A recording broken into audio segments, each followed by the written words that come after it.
हाय नमस्कार. आयुर्वेद कॉर्नरमध्ये तुमच्या सर्वांचं स्वागत आहे. आज मी तुमच्याबरोबर शेअर करणार आहे जे आपण देवाला फुलं वाहतो तर ती फेकून न देता त्याचा उपयोग कसा करायचा, तर त्याच्यापासून आपण धूप बनवणार आहोत.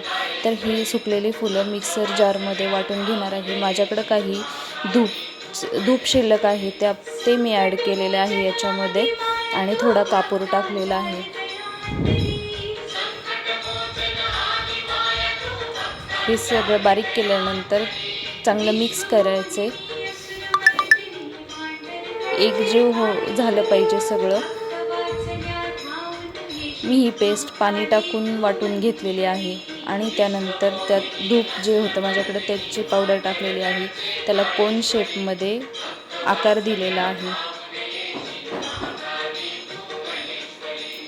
सगळे बनवून झाले आणि याला उन्हामध्ये सुकायला ठेवायचे. एकदा नक्की ट्राय करून बघा. खूप छान याचा वास येतो आणि मनाला प्रसन्न वाटतं. आपण स्वतः तयार केलेला असतं त्याच्यामुळे हा आनंद काहीतरी वेगळाच असतो.